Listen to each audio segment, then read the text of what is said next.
More stuff from the dojo, more lessons learned. This one on Dojo Principles. And we'll call it the gift of the training partner. And what should be understood automatically, but of course it isn't. I myself have been through this. People don't realise the duty of care in which is placed within your hands and which you should honour and respect. Too often people are thoughtless, without consideration or any regard. Too often they abuse the situation. I've done it myself. You forget, you get cocky, especially when you're on about your brown belt. You start like getting like agitated and jumpy about like Bruce Lee, you know. And you're getting pretty good and you're pretty sharp, but there's also a lack of control quite often in there, and people often get hurt because they're not quite up to speed. I've seen people with no skill, not being up to the level, and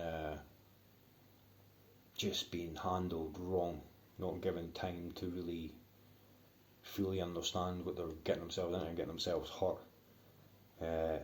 Injuries that could be avoided. I have suffered quite a few myself that have become lifelong injuries because of someone's thoughtless carelessness, with no concern for duty of care, and just being overzealous.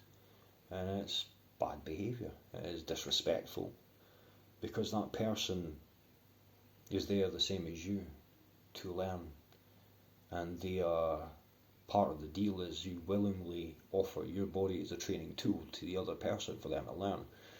And always in the beginning, especially in jiu-jitsu as well, people don't understand the concept of how to put locks on and stuff and how it feels. They have no sense of development in the touch yet, and so they can't feel it, and so they're just cranking on trying to copy what they think they've seen and just implying an awful lot of pain and pressure, which is kind of the point, but done correctly it's flawless and it is absolutely shockingly painful.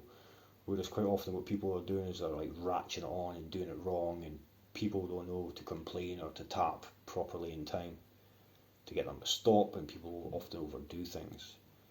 I've seen people just do like stupid throws that should never have been attempted, that were, I've had it myself, where I've been actually thrown in and landed on the shoulder and actually popped out the collarbone, kind of such it sprung the CV joint.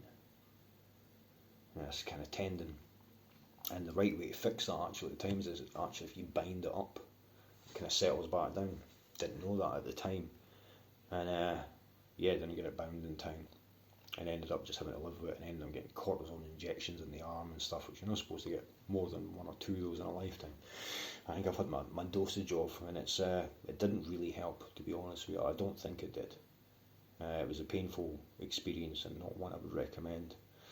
But it's something that too many people don't realise is like their carelessness is causing lifelong injuries for people who are just there to learn. And it is fun to get your techniques right and to flow and to look good and everything else, but not at the cost of someone's lifelong damage, because that person is going to have to carry that for the rest of their lives, and it's not something that people willingly trade for.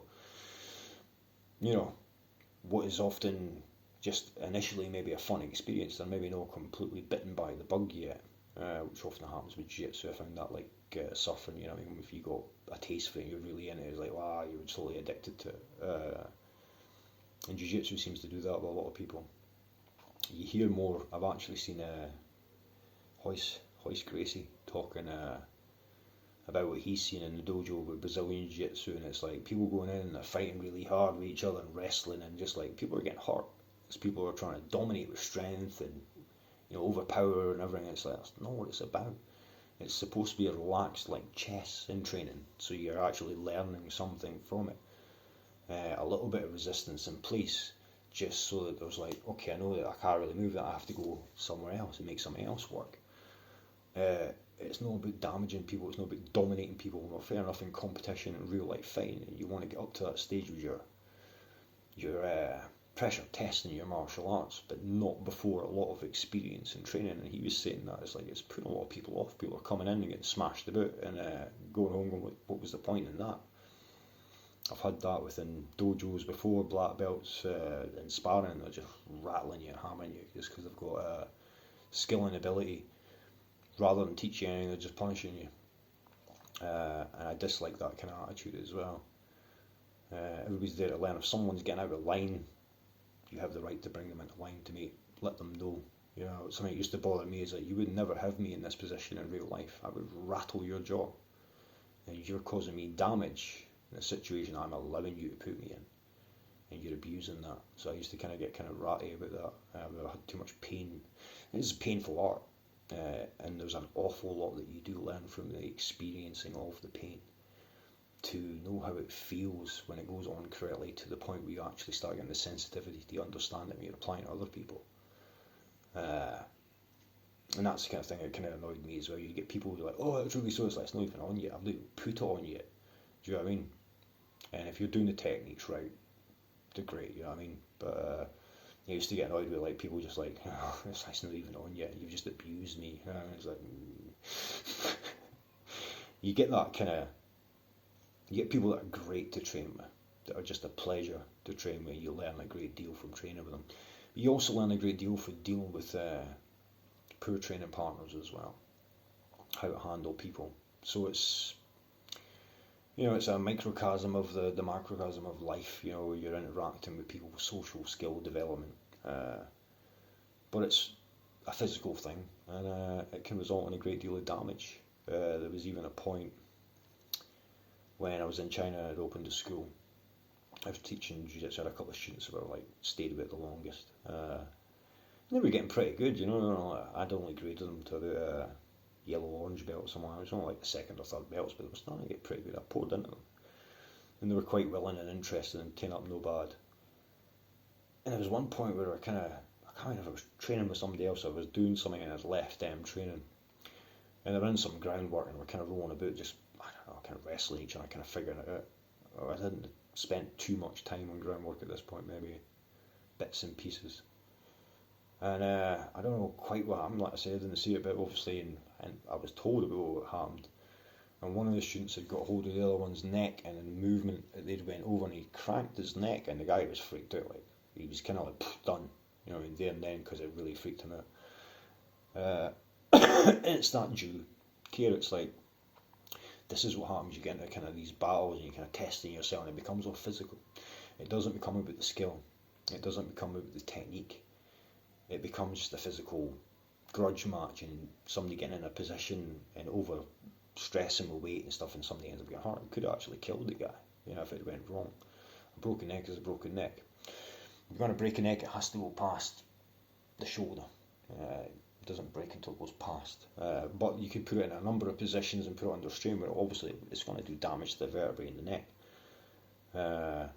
I actually stopped teaching them jiu-jitsu after that, because I kind of thought by this point you should have actually known better.